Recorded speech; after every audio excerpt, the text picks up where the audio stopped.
बच्चों नमस्कार। आज मैं आपको हिंदी विषय के संस्कृत खंड से द्वितीय पाठ प्रयाग के बारे में बताने जा रहे हैं। इसका शीर्षक प्रयाग ही है। इसमें प्रयाग की महिमा के बारे में बताया गया है और प्रयाग की विशेषताएं बताई गई हैं। भारतवर्षस्य उत्तर प्रदेश राज्ये प्रयागस्य विशिष्टम स्थान अस्ति। भारतवर्ष के उत्तर प्रदेश राज्य में प्रयाग का एक विशेष स्थान है।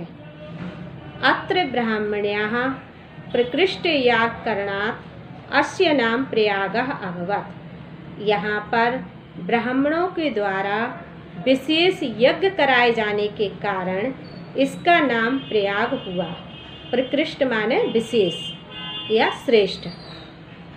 गंगा यमुनायोः संगमे शीतासित जले स्नात्वा जना विगत कल्मषा भवन्ति इति जनानां विश्वासः। गंगा और यमुना के संगम के श्वेत और श्याम जल में स्नान करके मनुष्य पापों से मुक्त हो जाते हैं, ऐसा लोगों का विश्वास है। विगत कल्मषा माने पापों से रहित। शीतासित जले, शीतासित जले का मतलब है श्वेत और श्याम जल में। अमायां पौर्णमास्यां संक्रांतौ च स्नानार्थिनां महान संवर्धः भवति। संवर्धः माने भीड़। अमावस्या, पूर्णमासी और संक्रांति को स्नान करने वालों की यहाँ बहुत भीड़ होती है। प्रतिवर्षं मकरतं गते सूर्य माघ मासे तु अनेलक्षा जनाः अत्र आयन्ति। प्रतिवर्ष सूर्य के मकर राशि में जाने पर माघ के महीने में यहाँ लाखों लोग आते हैं और मासम एकम उषित्वा च संगमस्य पवित्रेण जलेन विदुषां महात्मानां उपदेशामृतेन च आत्मानं पावयन्ति। लाखों लोग आते हैं और एक माह रुक करके इस संगम के पवित्र जल में स्नान करके विद्वानों और महात्माओं के अमृतमयी उपदेश का पान करके अपने आप को पवित्र करते हैं। अस्मिन्ने पर्वणि महाराजा श्रीहर्षः प्रतिपञ्चम वर्षम अत्र आगत्य सर्वस्वमेव याचकेभ्यो दत्त्वा मेघ एव पुनः संचारार्थं स्वराजधानीं प्रतिगच्छत्।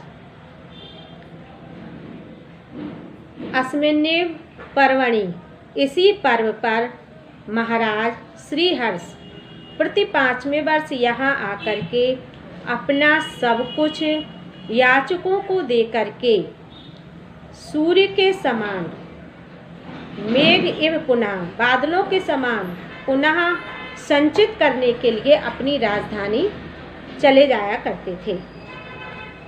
ऋषिः भरद्वाजस्य आश्रमः अपि अत्रैव अस्ति। ऋषि भरद्वाज का आश्रम भी यहीं पर है।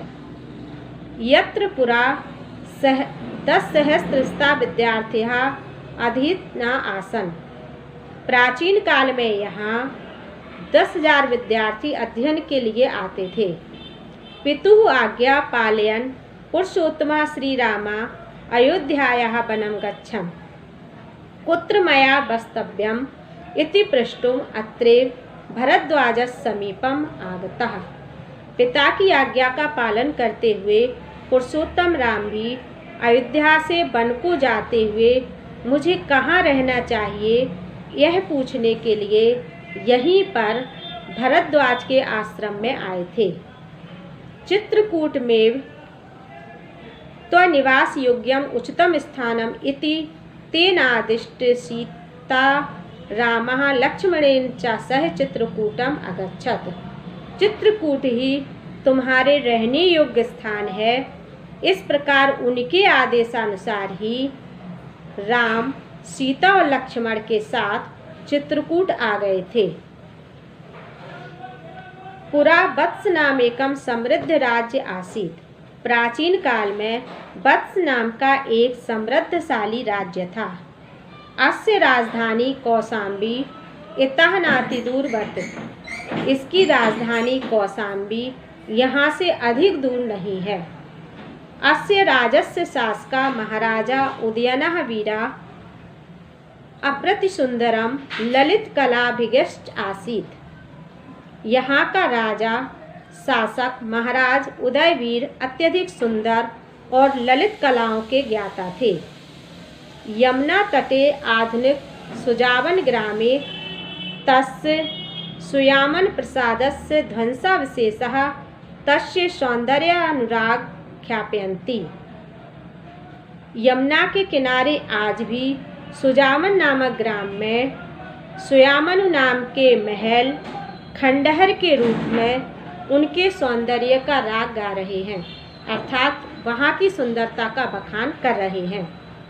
प्रियदर्शी सम्राट अशोकः कौशाम्ब्यामेव स्वशिलालेखमकरयत् यो अधुना कौशाम्ब्या आनीय प्रयागस्य दुर्गे सुरक्षितः। सुंदर सम्राट अशोक कौशाम्बी में ही अपने शिलालेखों को निर्मित करवाया था और जो उन्होंने कौशाम्बी से ले जाकर के प्रयाग के दुर्ग में सुरक्षित रखे थे।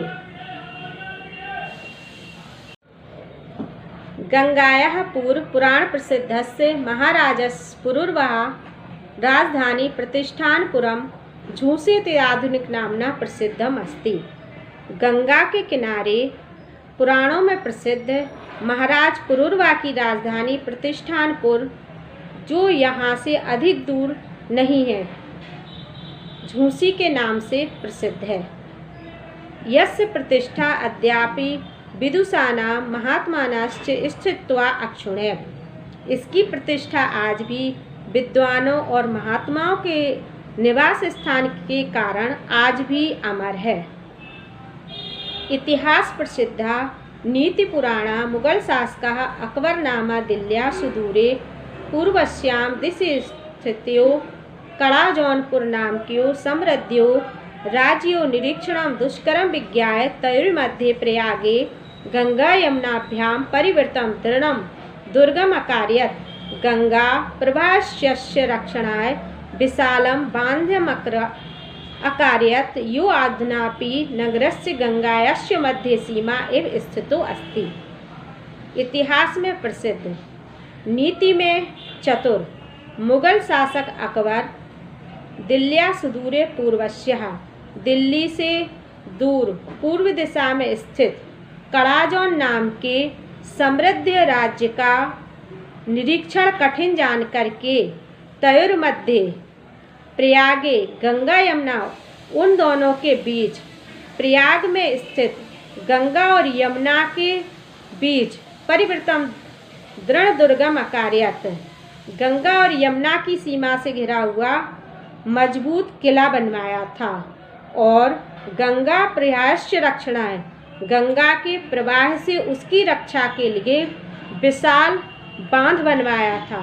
यो अद्यापि नगरस्य गंगास्य मध्य सीमा एव स्थिति, जो आज भी नगर और गंगा की मध्य सीमा में स्थित है।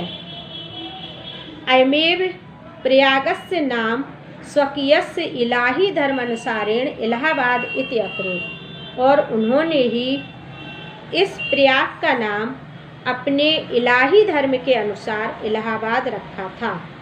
इदं दुर्गमतीत विशालं सुदृढ़ं सुरक्षा दृष्टिया च अति महत्वपूर्णम अस्ति। ये दुर्ग विशाल, मजबूत और सुरक्षा की दृष्टि से बहुत अधिक महत्वपूर्ण है।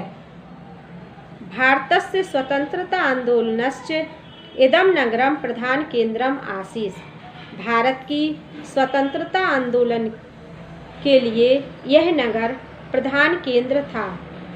श्री मोतीलाल नेहरू, महामना मदन मोहन मालवीय, आजादो उपनाम चंद्रशेखरः, अन्ये च स्वतंत्रता संग्राम सैनिकाः अस्यामेव पावनभूमौ स्थित्वा आंदोलनस्य संचालनम् अकरोत्। श्री मोतीलाल नेहरू, महामना मदन मोहन मालवीय और आज़ाद उपनाम चंद्रशेखर आदि स्वतंत्रता संग्राम सेनानियों ने इसी पवित्र भूमि में रह करके अपने आंदोलन का संचालन किया। राष्ट्रनायकस्य पंडित जवाहरलालस्य इदं क्रीडा स्थली कर्मभूम्यश्च। राष्ट्रनायक पंडित जवाहरलाल नेहरू की यही क्रीडा स्थली थी और यही कर्मभूमि थी। राष्ट्रभाषा हिंदी प्रचारे संलग्नम हिंदी साहित्य सम्मेलनम अत्र स्थितम। राष्ट्रभाषा हिंदी प्रचार में लगा हुआ हिंदी साहित्य सम्मेलन भी यहीं पर स्थित था। अत्रेचा अनेक सहस्त्र संख्ये देश विदेश विद्यार्थी भी परिवृतम विविध विद्या पारंगते विद्यावरेण्यम उपशोभिता च प्रयाग विश्वविद्यालयः भरद्वाजस्य प्राचीन गुरुकुलस्य नवीन गुरुमेव शोभिते।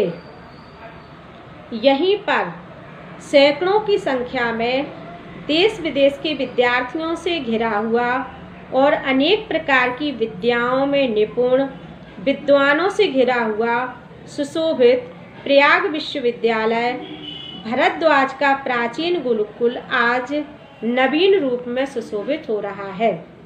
स्वतंत्रते अस्मिन् भारते प्रत्येकं नागरिकाणां न्यायप्राप्ति अधिकार घोषणामेव कुर्वन् उच्च न्यायालयः अस्य नगरस्य प्रतिष्ठां वर्धयति। भारत के प्रत्येक नागरिक की न्याय प्राप्ति और अधिकार की घोषणा करता हुआ उच्च न्यायालय इसी नगर की प्रतिष्ठा को बढ़ा रहा है। एक गंगा यमुना सरस्वती नाम पवित्र संगमे स्थितस्य भारतीय संस्कृते केन्द्रस्य च महिमान् वर्णयत महाकवि कालिदासः सत्यमेव अकथयत्। इस प्रकार से गंगा यमुना और सरस्वती के पवित्र संगम में स्थित भारतीय संस्कृति का केंद्र स्थल और उसकी महिमा का वर्णन करते हुए महाकवि कालिदास ने सत्य ही कहा है।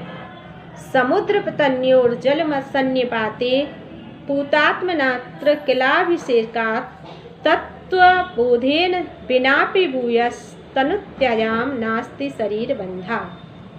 समुद्र की पत्नी गंगा और यमुना के पवित्र जल में जो पवित्र आत्माएं स्नान करती हैं वह आत्म साक्षात्कार के बिना भी शरीर के बंधन को त्यागने पर पुनः जन्म और मृत्यु के चक्र में नहीं पड़ती हैं, अर्थात मोक्ष को प्राप्त कर लेती हैं।